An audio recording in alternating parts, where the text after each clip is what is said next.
What's going on, podcast listeners? My name is Michael Chernow. I am a restaurateur and lifestyle entrepreneur, and I am truly obsessed with living a life better than yesterday through wellness, fitness, and good vibes. I've always wondered if the drive to succeed is something we are born with, or if it's something that is made over time through grit, drive, and perseverance. I get to answer that question exactly, and the goal of this podcast is to talk with people that have absolutely crushed it in life and have inspired me to do the same. This is Born or Made. What's going on, guys? Welcome back to the Born or Made podcast. Today, I have a very special guest. This guy has done more than I think everybody I know combined to the third degree. Adam Bornstein is a New York Times bestselling author. He's written a number of books that have been incredibly influential in the fitness and nutrition arena across the board. He's also known as one of the most influential people in the world of fitness and nutrition. He is the CEO and founder of Born Fitness, which is his fitness coaching business. He also is the chief content creator and chief of nutrition for Ladder Sport, another company that he has created with a number of very, very, very important and well-known people. He's also the founder and CEO of a company called Panda, which helps brands develop a mouthpiece and tell their story and connect with human beings. So this dude is just no joke. The fact that we got his time today is totally incredible. And so with that, I want to introduce Adam Bornstein. Thanks for being here, brother. It is my pleasure. Thank you for having me. You obviously have made a serious splash in the world, and I know you, and with all of the things that you've done, you also happen to be one of the most humble and just kind, great listening individuals. I went to one of your events. That's where we met, actually, at the 212 event in Santa Barbara, which was such an awesome experience for me to be at, where I met you for the first time. It was like you were just such a wealth of knowledge, and you offered your ear to anybody who was interested in talking to you. So I'd love to learn about you, man. I want to know about your story. The Born or Made podcast is about an opportunity for me to sit down with people like you who have inspired me and many others to talk about this idea of whether you think you were born to do what you do and to get where you've gotten, or if you were made over time through grind, grit, and perseverance. So let me shut up and let's hear from you. Yeah, I mean, I don't think I could have been more awkward during the intro, because I hate talking about myself. But if there's any podcast to discuss it, it's one that has the root of my last name in it. Yeah. When you're like, do you want to go on the Born or Made? And I'm like, did you say Born? Yeah, all right, Michael, I'm in. I think you pointed out something that for me has been really important throughout anything that I've done. If there's anything I do really well, I think it's that I listen, and I take a deep interest in people. At the event that you talk about, 212, which I look forward to every year, and obviously the event universe is just destroyed because of coronavirus, so I don't get to do it this year.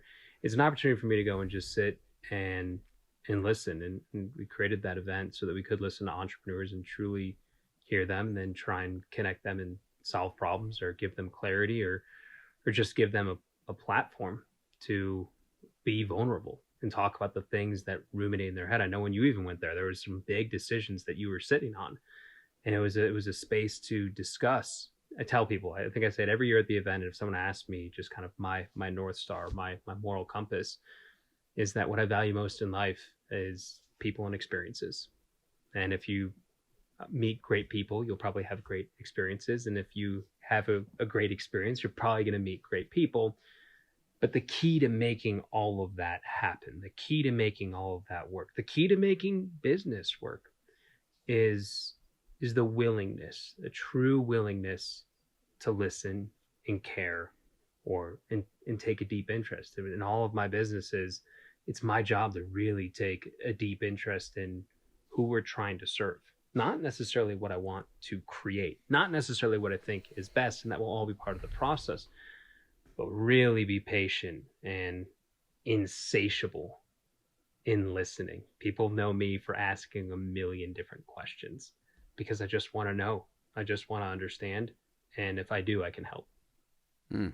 I mean, I would happen to agree that I think one of the greatest assets I have as a business person is my true interest and care in the people that I work with.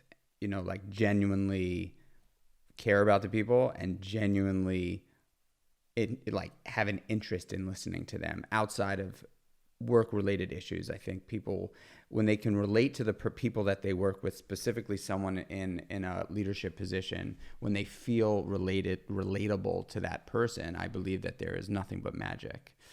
It's when they feel back on their heels, guard up at all times, not able to communicate, not confident in being able to sit down with somebody who's actually there to teach and guide them.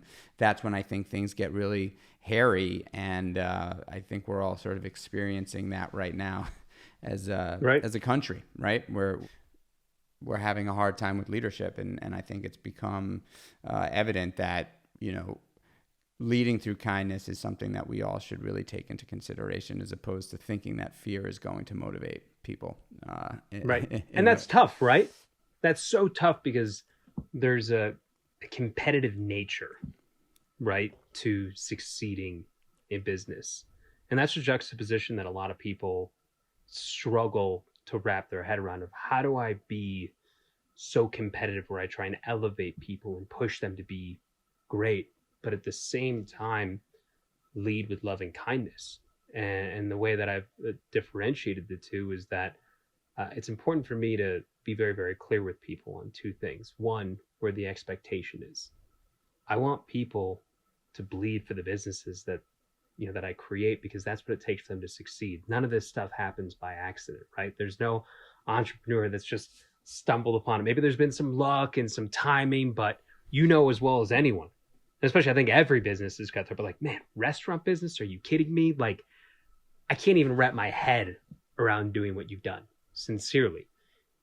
But in any competitive business, you need people to elevate, to hit a higher level. But I don't believe it's by being an asshole to them. I believe you set that expectation of what it's going to take to succeed, and then you let them know that you give a fuck about them. Not about the business, about them. And if they know that and they feel that, not because you say it, if you show it, they will go to battle for you. They will bleed for your business. They will succeed, and they will stick by you in these difficult times, right? They will be with you. There's been a lot of difficult conversations I've had to have with all of my businesses, with all of my employees. And every single time is started with, how are you? How are you doing? Because I care about the people who work for me. I care about their families. It has never been lost on me for one moment, as I'm sure it has on you, that when you run a business, for you, it's your business, it's your baby. It's part of it's like a game and a drive and an addiction. And there's a part of it where what you are doing is putting food on the table for people. You are supporting their families, supporting their livelihood, supporting their mental health, making sure that, like, work is such a big part of our society. And you can't forget that. You can't forget that, like, you're such a massive part of someone's life. And if they know that you care about them, even if you have to deliver hard news, bad news, criticism, which is inevitable, right? No team is ever flawless. They don't always have to agree. But you have to be aligned, and the way you get that alignment is if they know you care. And I think if you always keep that in the back of your mind, and if you always go that extra mile, and you always remind people when you have those tough moments, when you have those tough conversations, it's still going to be tough to swallow. No one likes the criticism. No one likes screwing up. but it's easier to take from someone that is there because they're trying to make you better. They got their back, and that's how you build those super teams. And if you assign success for me to anything, it's as long as I still listen and stay true to the mission of understanding what it is that we're trying to create, and as long as I put people first, specifically the people on the team, and know that they care, I think it'll be okay. I always say that, like, the day that I become a businessman before a man is the day that I should legitimately just retire. And I hold a few people in my inner circle very accountable that if I just get too lost in the business and stop being a person, like, slap me silly, wake me up, because it means that I've lost the purpose of why you do this in the first place. That quote that you just said, when I become, or if I become a businessman before I become a man, that's the day I should retire. I think it's brilliant. I agree. And when you're in the thick of it, there's times where you get lost in the minutia of the cash going in, the cash coming out, the hours, all the different components of what it takes to run a business on a daily basis. It could really take you out of that sort of human element at times. And being self-aware is certainly something that I believe is what makes great people in business as opposed to good businessmen. The self-awareness is really important. A great example and of this, the leading with kindness and love. When you were saying it, it reminded me of I was trying to think of where that was most polarizing for me, because I do lead with my heart. I've been steamrolled. There's no doubt. There's been times where I've just been completely steamrolled, and it's because I do lead with kindness. I believe that I can get people to follow me out of I will step in front of a bus for that person because I genuinely care about them. However, there are people that also like to take advantage of it. A great example of this being, bringing it to a much more sort of primal human level, watching my wife and how my wife mothers my children, right? Mothers our children. My wife is probably could be the best mom. I mean, my kids are so lucky that she's their mother because she really understands how to lead. She is incredibly loving, but insanely consistent and stern when it comes to the boundaries. She does not bend the boundaries. And I watch these boys, the structure that she's created for them has been remarkable. And to see the love that they have because of the structure first, I think, and the love that follows that structure is it's cinematic, man. It's unbelievable. And so I think that, there's a number of ways leaders lead, but I do believe there is a right way. And in many things in life, I don't necessarily believe that there's always one way to go. But when it comes to leadership, I do believe that there is a right way for long-lasting sort of marathon-style leadership, the long-game leadership.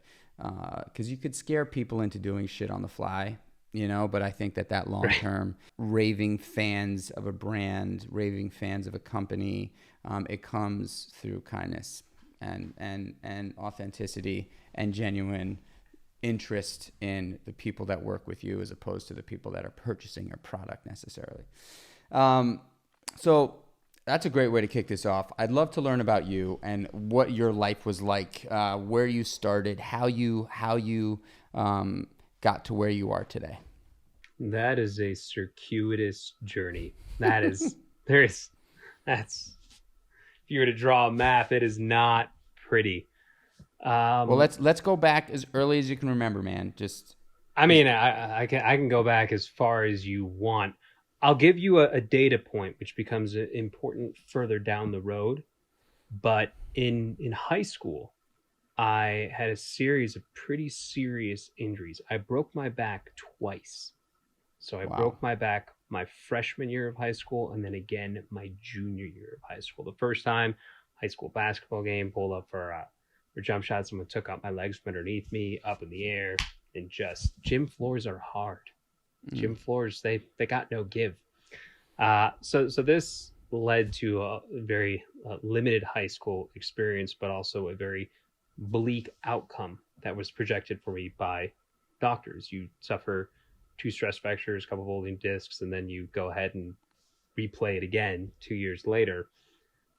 The outlook of the type of life you're going to live, or what they were recommending back early 90s, wasn't so good, and wasn't one that I really wanted to settle for. So I became obsessed with the human body.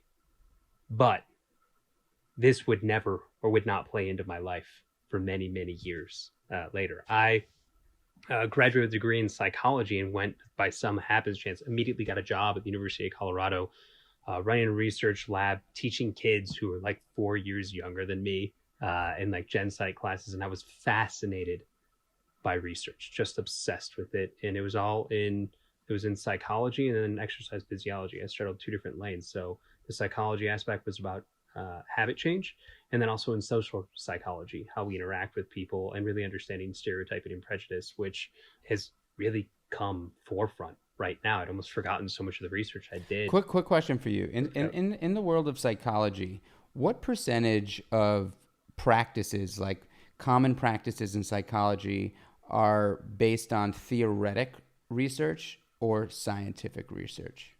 Yeah, so it's really a hybrid. Many of the theories will lead to the science that is done. And this is an important lesson because theoretical or an anecdotal is always going to be ahead of what science can prove, because science can only move as quickly as you can test. And if you want to create a great test, you have to limit the number of variables. So think about it. If you come up with a theory, whether it's psychology, whether it's training, whether it's everything, you have so many different questions. But if you really want to start getting true answers, figuring out causation, not just correlation, you have to just focus on one variable, and you test and you find something out, and then you end up with 10 more questions. And then you just have to focus on one of them and one of them and one of them. This is the part that frustrates people, because they just want more certainty and they want it faster. But it's also what allows science, when done right, to be so accurate. You know, basketball players say ball don't lie. Science don't lie. If the methods are good and it's done well, you're removing all bias. You're taking so much out of that so the science can be accurate. But anecdotally and theoretically is always going to lead, because, and then there's just going to be limitations of what you can test, right? Certain things that you might be able to recreate in a lab, you just couldn't control for those things in real life. So you have to ask yourself about the applicability. But psychology was such a fascinating study for me, but it was so frustrating because I enjoyed the theories and I enjoyed testing them, but I was not fulfilled in my job. And I came to this point after about 2 years of literally just being shit. I totally took the wrong path. And the best part of doing research for me was the part where you then write up, synthesize, analyze all this data and try to come to conclusions that would lead to more questions and do more research. And I love the writing part. I love the exploration of being able to tell a story and bring it all together. So I'm like, you know what? I should be a writer. I really missed the boat. I should be a writer. I applied for about 30 different writing jobs and I got rejected by every single one. So I was like, you know what? I should go back to school then. Maybe I need a degree in journalism, which is so funny now because you talk to most journalists and like, you just need real life experience. So I go back and I get a grad degree. And after going through, 2 years of a master's program, I decided to, I found when I was there was this guy by the name of Ted Spiker, my mentor through and through. Ted Spiker is a badass writer. He's amazing. He's written more books than I can even count. He was an editor, senior editor at Men's Health. And on day one, I went in at the University of Florida and I'm like, Ted Spiker, I've got these are my crosshairs. It was day one. I want to learn from this guy, because that was my big takeaway from undergrad. And then when I was in the professional world, I didn't lean enough on mentorship. Like I tried to do everything from scratch rather than going to people and asking for help. You will find over and over in my career, I've not been afraid after a certain point after my early 20s to ask for help, get guidance, get insights, like just start a step ahead. You got to make your own mistakes, but like learn from people.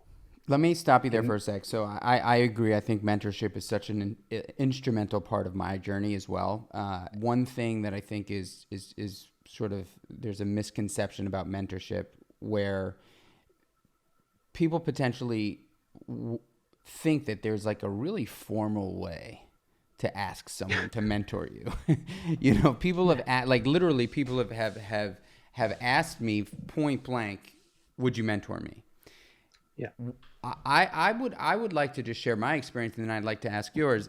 All the mentors I've had in my life have been people that I have looked up to or have wanted to learn from and have gone out of my way to ask for help.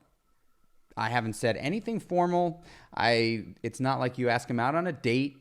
If you somehow get your hand on their information, on their contact, you shoot them an email every once in a while and say, hey, can you give me 5 minutes? You know, there's a couple of people in my life today that are my mentors. I call them my mentors. They probably at this point would say, yes, I mentor this kid, even though I'm not really a kid anymore, but you know, they tend to be older than me. So, but I would just say for anybody that's listening to this, having a mentor or mentors is integral in the success of most people's careers.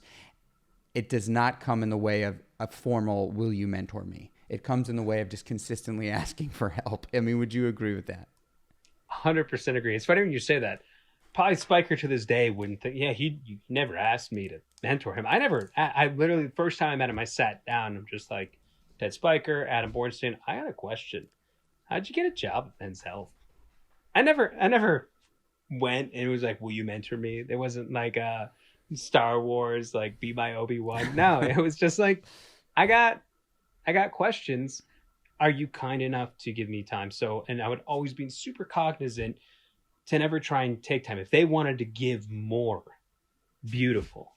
But I always wanted to be mindful of their time, respectful of their time, appreciative of their time, and go in with very, very specific questions. It's the same thing. I just ask people questions, and I feel the worst that can happen is they say no or they don't get back to me.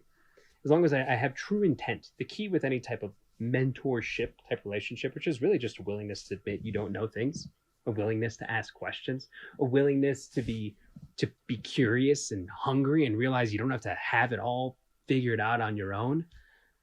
You just go and just do a little bit of work beforehand.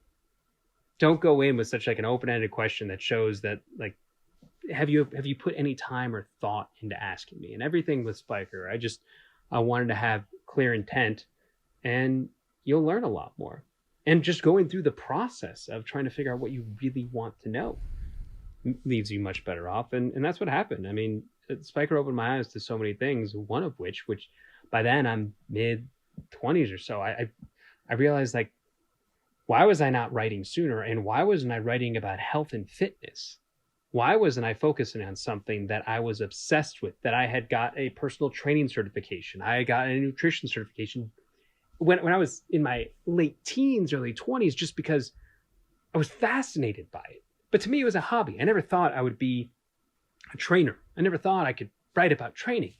And the more that we talked, one day, Spiker looked at me, he's like, so let me get this right. You got this really strong research background, very, very rare. You got 2 years of working as a professional researcher at a Research One university. You have at this point years of experience training people on the side. It was a side hustle. I made money training people. You have this nutrition background. You're in grad school for journalism. Why don't you write about health and fitness? And legitimately, I'm sitting there and I'm like, makes a whole lot of sense. Never thought of it. Never even entered this tiny little mind of mine. And that alone was life-changing. I went and I was like, you know what? I got that attitude of an intern. Literally, I'm like, I've been a professional. I've made really good money. I went back to school, had a job then. I was working at the sports desk at the Gainesville Sun. And I'm like, you know what? I'm going to go and apply to be an intern at Men's Health. Because I kind of saw what Spiker did. I don't want to follow his exact path, but I picked up some good things and applied it to me, what I want to do. I'm okay, like, starting from the bottom. And the goal would be, now we here, as Drake would say. And I applied for an internship. I fly out to Little Amaze, Pennsylvania, where Men's Health was headquartered until recently when Hearst purchased it. And I had a layover on the way back in Chicago. And while I'm there in my layover, turn on my phone, and I have a message from the editor over at Men's Health saying, we don't want to offer you the internship. We want to offer you a full-time editor position. You in. And I'm like, let's go. And that started a 4+ year journey at Men's Health, which included some time with me helping out in women's health and the fitness center. The short-lived children's health lasted about 2 issues. Turns out kids really don't buy magazines. Who knew? We developed the first ever like Men's Health Microsoft video game. We founded like the first Facebook iteration of, because this is like 2007, 2008. Like Facebook wasn't a thing then, so there was so much early digital media going on, and I was just consuming it all. I wanted to learn about digital. I wanted to learn about marketing. I wanted to learn about books. I pitched so many books and got rejected with so many book proposals. It was insane. Books that you were going to write? Yeah, books that I was going to write, or Men's Health branded books that I would essentially ghost write. And then after about 5 or 6 rejections, I finally helped a trainer write a book. He had all these like A-list celeb athletes, and I helped him write this book. So wrote a book, did all this stuff, and it was fun, but it was just I felt restricted or limited at Men's Health. And I left to become the editorial director of Livestrong.com, and within 18 months I took that site to become the biggest health site on the web. It was bigger than WebMD, bigger than Everyday Health. We had about 42 million people come into the site per month, and it was awesome. What was your strategy there? How did you do that? It was interesting. So I came in at Livestrong, which was owned by Demand Media at the time. And if you go into the Google machine and go back in history, you'll find out that Demand Media was this very interesting media company that understood early SEO to the way that they could game it with keyword stuffing, whole things. They were essentially a content farm where they would create a ton of content, master SEO, really master what's known as the long tail. So very, very specific search terms, and just create a boatload of content. I didn't know this when I took the job, but they had more than 600,000 articles on the site, most of them complete garbage. And they were able to master SEO so that if you're searching for anything, you're winning the Google game. And then they IPO from $2 billion in less than 4 years. And then one day Google wakes up, and obviously they were working on it. They decided to do what was known as the Panda update. And the Panda update penalized low quality content. So suddenly you got this company sitting high and then just smacked, body slammed, lose all their traffic because, like anything, algorithm change, and they had to completely reinvent themselves. Do we become a brand? Do we write better content? What do we do? So I joined to really try and reinvent and refresh the brand. And there were a couple things. First of all, we had to get rid of all the crappy content. I spent the first several months just reading until my eyes bled. Was it just like fake news or what? Yeah, it was just terrible. But it was like, some of it's like ridiculous. I mean, when you think about what they were doing where they're mining search terms, so you're finding like ridiculous things like, what exercises can I do to make me taller? I'm 5'8". Trust me, if there was an exercise to make you taller, I would have been crushing it by now. You and me would be doing it right now together. Right. While we're doing it on this interview, we would be 100%. Going after ridiculous things. I mean, I wish I kept the files. It probably would have violated some NDA, because like the search queries that they would write articles about were ridiculous. Like, how many reps do you need to do for a bigger penis? The stuff that people search in Google is insane. And then they would take these search queries and turn them into articles because they knew that there was demand. They knew that there was search volume. I'm going through, and part of me is just like laughing my ass off because I can't believe people are writing these articles. I can't believe people are searching for these articles. And part of me is just like crying that like, this is the site that I'm editorial director. This is what I have taken over. So we removed more than 150,000 articles. 150,000. Wow. Get rid of all the crappy content. And let's reimagine. The good thing about it, they have a ton of data. They also had MyPlate, which was the Livestrong calorie tracker, which is what it's known now. So you have all this calorie tracking data. You have all this, what people are reading. And you start looking for trends. And I was just obsessed. What are people reading? And we have so much data on them. How do we do this? So the fundamental hypothesis was Livestrong was a site for everyone, but it really wasn't. Men and women showed completely different interests in the content that they were reading, the questions they had. So we split the site into like, are you a Livestrong man or are you a Livestrong woman? And then it was very early stages of like, I wanted to custom cater content to people based on preferences. So we're talking like 2010, 2011. So if you come to the site and you would opt in, we could cater that content to you so we can meet you at the point of intent. And the more data we got, the more that we would personalize the content for you so that every time you showed up on the site, you were getting what you wanted. We did the same thing with the newsletter. You took a moribund newsletter that was just struggling, that had like 2 million people on it, and suddenly you're getting 40 to 50% open rates, which is just insane. So you were taking this combination of data and then doing what Livestrong had never done before. Let's go find the best writers. Let's go find the best fitness experts. Let's pay them big money so that they all come here and they're all talking about it, all making noise. This is like before influencers was a thing. But you just had, then everyone had like Twitter or Facebook, and Instagram didn't exist. And it's like, if they're creating the content, they're going to be pushing it out. So you're getting all this traffic from them. And then suddenly you're just seeing all the most trusted people in the field all on Livestrong. And it changed the game completely. And it was so much fun. And then they wanted to go back and do it the old way. They wanted to go back to creating cheap, algorithm-driven content. And I remember going home one day and just telling my wife, I'm gonna quit. She's like, "You're gonna quit?" We were 2 blocks from the beach, living in Santa Monica, making a wonderful 6-figure salary, more than I ever thought that I would make. When I made that decision to become a journalist, I went in being like, I'm gonna be the best fucking journalist in the world. But I'm not going to expect to make money, because that's what everyone tells me is journalists don't make money. But I'm like, I am choosing passion and happiness, and the rest will work itself out. I'm making great money running this huge website. At that point, I had written 3 books. So I've made some book money. I'm like, I'm quitting.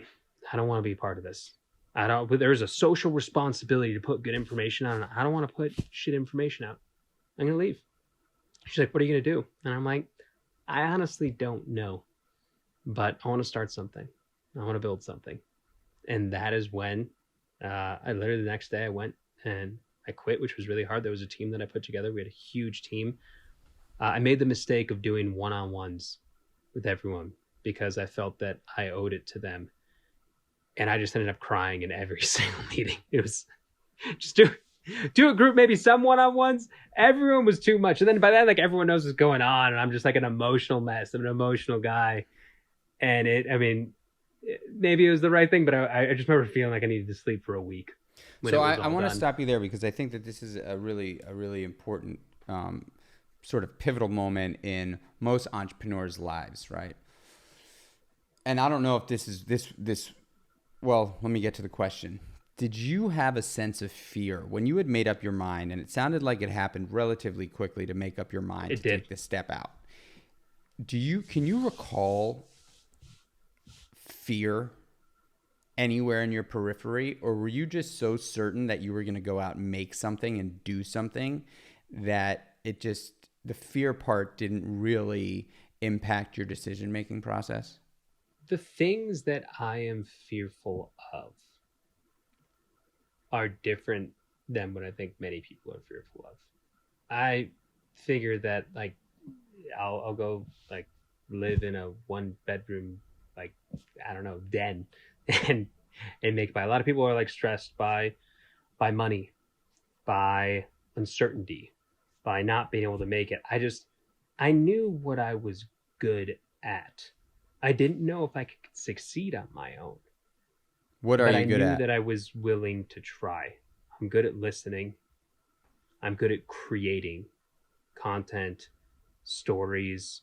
I know how to shape a narrative, and I believe that is adapting. And as funny as it is, part of the reason why I left psychology is I hated doing data analyses. I got so sick of ANCOVAs and ANOVAs and all these like statistical analysis. I'm like, this is so boring. And it became so integral for me understanding the internet, understanding how to marketing, using data. Data is just data, but if you can process it and synthesize it and turn it into an outcome, it is sexy and exciting. And I've never heard anybody talk about data that way, but I happen to agree. It's one of those things that is so valuable, but is worth shit if you don't know what to do with it. You can have all the data in the world. Right. No, numbers are just numbers, right? Everyone's like, I got the data. I'm like, what does the data say to you, though? What does it mean to you? Because sometimes data will tell you, like, get the fuck out, leave. And like, you have to be honest enough if you're willing to like listen to what it is. And that's what I love about science. And the things that I fear are like something bad happening to the people that I love, the type of things that I don't believe I can bounce back from. That's the stuff that I fear. The things that there's, when you either do something or something happens to you, that no matter how, like some things that are, you lose a job, you fuck up, you start from scratch and it doesn't work out. It hurts. I've been there. It sucks. But you can bounce back from those things. I believe that like the trait to build that makes you fear less is resiliency and grit. And I'm a gritty motherfucker. I just feel you can put me in any situation. Like we didn't even tap into it because we only have so much time. I got misdiagnosed with cancer at a young age. I spent time in a cancer ward. I broke my back twice. I've shredded everything in this body has just been destroyed through one way or another. And you can bounce back from those things. You can rebuild. You can come back. Humans are so resilient. You see that as a father. My heart is outside of me when I see my kids get hurt, and then I just watch them. I'm like, oh God, did he tear his ACL? And they cry and they brush themselves and like doing flips again. And I'm like, I can't handle this. It's crazy watching it because you don't want anything to happen to them. But we're resilient. I fear the things that you can't. There's no way to replace. When it comes to business and creating business, I genuinely, I cannot, there's definitely fear involved, but it's not fear like traditional fear that like would hinder me from like going like head on blindfolded into the brick wall as hard as I possibly can. And I do believe that there is some sort of a characteristic / potential inherent gene that distinguishes entrepreneurs that just don't stop. And I believe that it has to do with just lack of fear of failing. Failure is so important and such a huge part of my life. If I didn't fail, I would be nowhere near where I am today. If I didn't actually appreciate and embrace failure, I would be nowhere near where I am today. And I do believe that is a common thread amongst most entrepreneurs that have risen to the levels like you. You made it clear to me when you said, I said I was going to quit this job and go make and do something on my own without really like totally analyzing it, just saying, I'm going to go do this.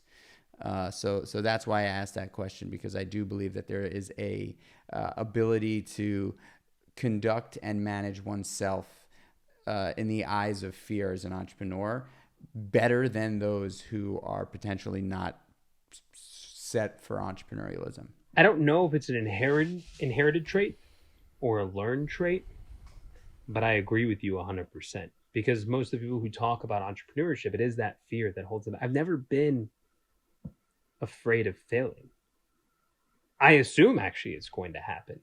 I also think that part of that fear of failure is tied into what a lot of people deal with, the imposter syndrome, or this person can do that and I can't.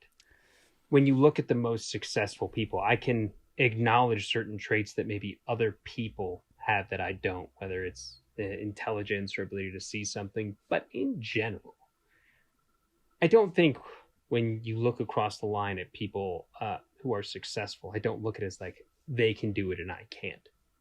I don't have this belief that someone else has a competitive advantage. The competitive advantage is not fearing failure, being relentless and picking yourself back up if bad things happen. That's the advantage, because that's where most people stop, right? Most people stop because they get afraid. Most people stop because it gets hard. Most people stop because they fail and they interpret it as like, I can't do this. This is something that editing taught me. When you would write something and you turn it in, it would come back and be just a bloodbath of edits. And very early on, I learned that there are two ways to look at edits. You can look at it as you are not meant to do this and you suck as a writer, or you're actually pretty close, but this right here is what separates you from just being a guy who can submit something and being the guy who's getting published. Which way are you looking at it? Are you looking at that as like this friction is a no, or this friction is what's going to slingshot you and push you forward? So I always view that, like, if you see the friction, you're probably actually getting closer. because it means you're getting opportunity. It means you're interacting. It means that there's like some traction, there's some data coming back towards you. So I always view that those friction points as an inflection point of opportunity. All right, so you make the call, you one-on-one with everybody on the team, you cry your eyes out, you're an emotional wreck, you've stirred up the whole entire company. What happens next? I start my first two companies, Born Fitness, and then what eventually became known as Panda. I started as Born Fitness Consulting. And I start the first two, but I hedge my bets a little bit, not anticipating failure, but trying to buy myself time. So I make the deal with my wife that I need a year. And if I can't have a direction, and I'll go back and get a regular job, but like, give me a year. And she goes all in with me. She's ride or die. She quits her job too and helps me do this. So she's doing marketing and branding for Coors and like 100+ different brands of beer. And she's like, I'll help you with the marketing, branding. You handle the content and strategy. Let's go. And, but then I go ahead and I'm like, you know what? I expect it to be hard. If there's anything I know, it's hard. But I want to bootstrap this. I want to do this with no money. I still want to be able to eat. Gotta get them gains in, you know. So I go ahead and I pitch a book proposal that ends up being, at the time, the biggest book I'd ever done. Ended up hitting number 4 on the New York Times bestseller list. And the book money that I got from the advance is what I use to help fund and keep the business alive in the early days when I made every single mistake humanly possible. Because at that point, I knew content, I knew storytelling, I knew coaching. And we're talking like 2011, 2012, online coaching really wasn't much of a thing. But I'm like, you start looking in the future. You see that digital presence is going to be big. Phones are going to be big. Like everything is going in that direction. It's planned for the future, but I didn't know how to run a business. And I made so many dumb mistakes. And it was like having like multiple jobs at once. It's like the person who like works all day and then like doesn't sleep. They like wash dishes at night. That's what I felt like it was like. I was working all day trying to figure out my business. And then at night I would work on writing this book. Those are the early days. It was work on the businesses during the day, late at night, write a book, and work on it until you figure it out. And eventually I did. And both Born Fitness and Pen Name really took off in their own respects. Born Fitness being still to this day one of those things that if you never spent a cent on marketing that company, that was by word of mouth, that was by great content. And that was, you go on Google, you search online coaching, you're going to find Born Fitness, and it took off on its own. Pen Name, same type of thing. Never spent a cent marketing it. It was like, do great work, blow people away, and then like just take that underdog mentality. We were like this small, tiny company of at one point just like 2 people, and we were bringing in clients like Microsoft and Dollar Shave Club and Equinox, and we were helping Tim Ferriss produce his podcast and do book launches, and that led to doing stuff with like Reid Hoffman's podcast and just this wide array of things, which eventually ended up leading to helping start Ladder with Arnold Schwarzenegger and LeBron James. How do these things happen? Like, it's just, I have a big time, like, underdog mentality, chip on my shoulder that some people will be like, with 2 people at the time, why in the world are you pitching Microsoft when they can be working with anyone? And it's like, because I can. Nothing's stopping me from pitching Microsoft. Shoot your shot. Like, if you think that you truly have value, and again, I'm a storyteller, I believe that we can provide a lot of value for a brand. And I believe that if you work with us, you'll be so happy that you won't regret it. And I believe that you'll be so happy that you'll tell other people. It's funny, we're a digital media company, but for the first 4 or 5 years of the company, we didn't have a website. Pen Name was invisible on the internet, and we just let word of mouth lead from one client to another. And that's the mentality I always want to keep, and the mentality that I preach for the entire team of, you have to almost have that underdog. You have to have this belief that no one thinks you can do it, but we believe we can do it. Like, we as a team, I coach up everyone to believe that they are the smartest people in the world. I don't accept any self-deprecating talk on that team, because I want a team of believers. Like, you dream because you can. You dream because that's when those things come to life. Like, people are like, what's the point of dreams? The point of dreams is so that you can just like reach way higher than you think you would. And I think, you know, it's really a shorter version. Like I said, there was a lot of trials and tribulations, especially those first 2 years.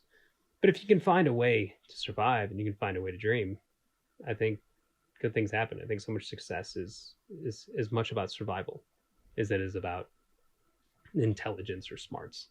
Damn, dude. I'm an entrepreneur myself, but I'm ready to take a job at Pen Name, brother.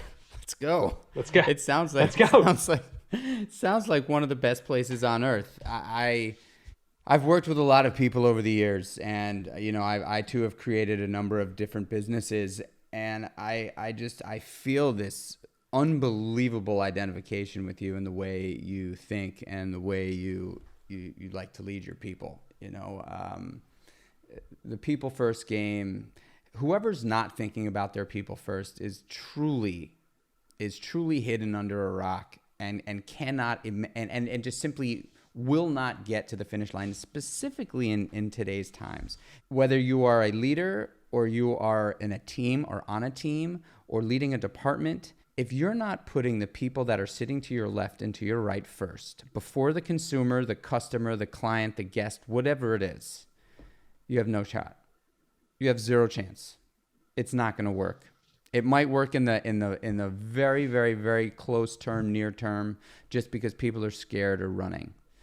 And typically when you're running, you might get away for the first 30 seconds to a minute. But if that person is faster than you, you're caught. Period. Red-handed. Done. You got nowhere to go. So getting people to appreciate themselves, giving people the opportunity to appreciate themselves, and that only comes from feeling appreciated, is the key to success in business, in my opinion. And it seems like that's what I've gotten from your chat. The business of business is relationships. The foundation of relationships is trust, and that starts internally. So I'm so grateful for your story. We might have to have you on a round 2 to get your childhood story. I'd love to learn about your parents and what that was like. I'm sure that was impactful in your life.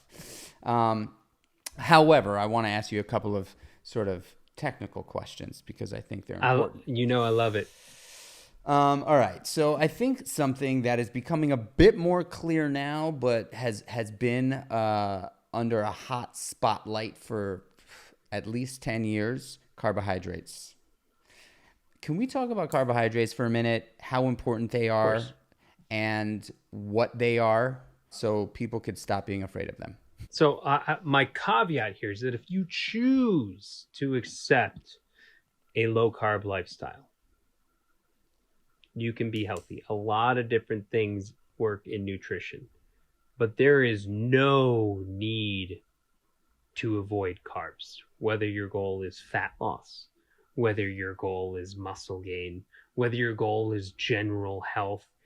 And the majority of research would actually suggest that including carbohydrates, many more than you think, has more benefits for fat loss, for muscle gain, for longevity, for the way that you sleep, which plays into how you stress, for, if you're a guy, testosterone levels.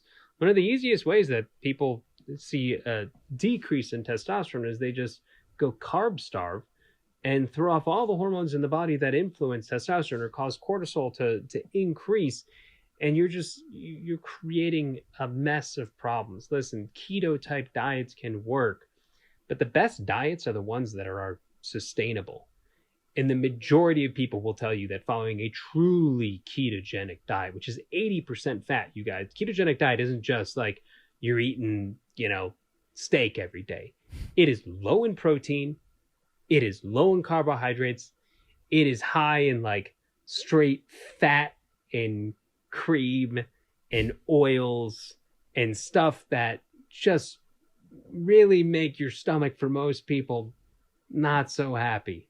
And also, by the way, like so a lot less food too, right? Because Keto, right? I mean, a gram of fat is far more calories than a gram of protein or carbohydrate. Right. A gram of protein or carbohydrate is 4 calories. A gram of fat is 9 calories. So it is significantly more calorically dense. And just this, not to mention, like, carbs are delicious. Carbs are freaking delicious. And I believe that if you put yourself in any type of diet where you can't enjoy food, I'm not saying there aren't restrictions, and not saying, especially trying to lose fat, that you don't start eventually like cutting calories. I'm just saying, if you follow a diet where you're inherently miserable with something that should inherently be enjoyed, eating, my opinion is you're on the wrong path, especially when there's no need to avoid it, right? If there was a need to avoid carbohydrates, I could see it. All right, it's not good for me. Carbohydrates are good for you. They're essential. And here's the funny thing. Here's my favorite part of all of this. You get the people who will rationalize that they need to remove carbs. And what they don't realize is because they're like, I don't want any sugar in my body, blah, blah, blah. If you completely remove carbohydrates and you just focus on fat or even protein, your body runs on carbohydrates. Your brain runs on carbohydrates. So what your body will do, because it's smart like that, it needs to survive. It needs to function. There is a process known as gluconeogenesis. It is a mouthful. If you stop eating carbs and you just start eating like fat and protein, do you know what the body's going to do? It's going to convert those foods into sugar. Anyway, it's still going to happen. So you might as well eat some pasta and some fruit and enjoy it, because it's going to happen one way or another. And there's no reason. And it is like, it's so funny. And the reason it happens is because carbs hold some water with them. And water is actually really good for your body. You want your body to hold more water. Holding water doesn't mean that you're puffy. It just means that it absorbs water and it keeps your body hydrated.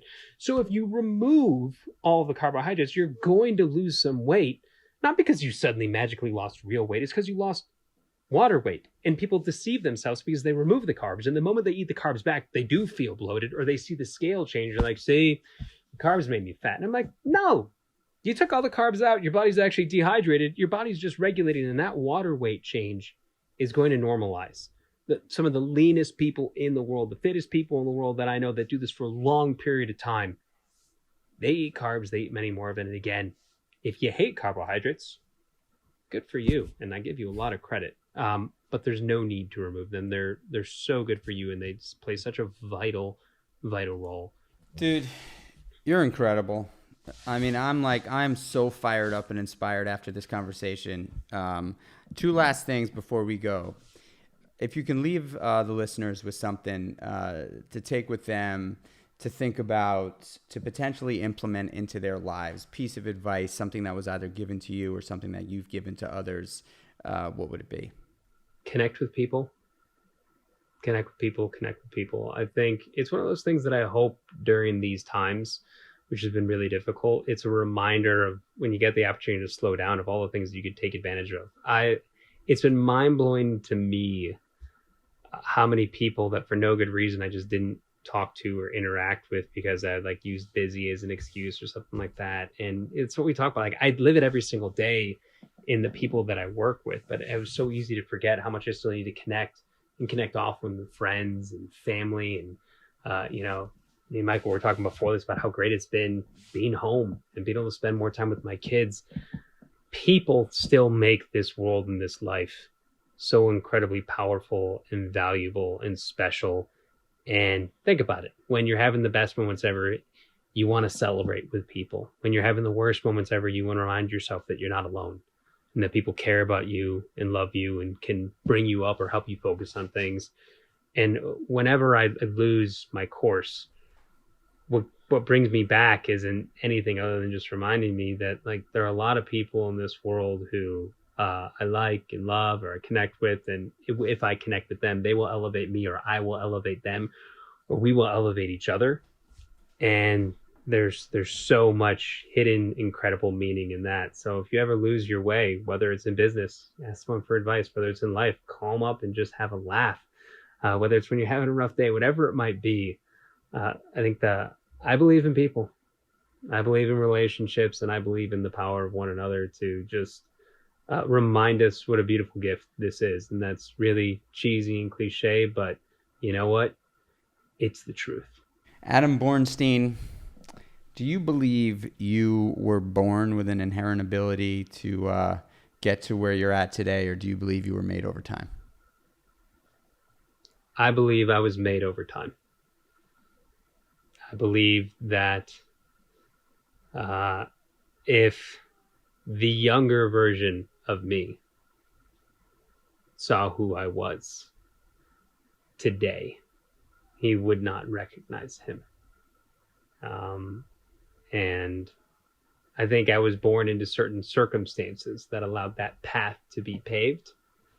But I think I created this, and I'm proud of that. And it's something that I believe that anyone can create that path for themselves. And that's part of the fun of life. There are no real limitations, just the ones that you place on yourself. How high you go, what you can do, there are a million factors that will influence that. There's no doubt about that. There are many limitations that are placed on people, but there's no ultimate limitation that prevents you from saying, I can be this, and trying to go ahead and achieve it. And I truly believe, especially as time goes on, that I hope more and more people see that and prove it to be reality. Brother, this was such an honor, such a good time. I know that anybody who listens to this is just going to get enormous value. And for that person or those people, where could they continue following your journey and your businesses? Yeah, all of the social handles are at Born Fitness. So Instagram, Twitter, Facebook, wherever you find yourself. Haven't made my way to TikTok. I might be past those days. For the fitness content, it's bornfitness.com. For the business and consulting, it's penname.co. There is no M on that. For our event where I met Michael, it's 212. That's TWO 12. So like the number, it's based on 212 degrees, boiling point. And for the supplements that Michael and myself love so very much, it's going to be ladder.sport. And thank you just for having me. This was a blast. I feel we could talk for 2 more hours. But, I know. I think we've gone long enough. There'll be a part 2 if I can find my way back into your calendar, man. Thank you so much. You're a gentleman, a scholar, and someone who I am inspired by and look up to. So I really appreciate you taking the time, man. Thank you, my friend. All right. Have a great day. Stay safe. Wear a mask. You know, all that jazz. Be safe.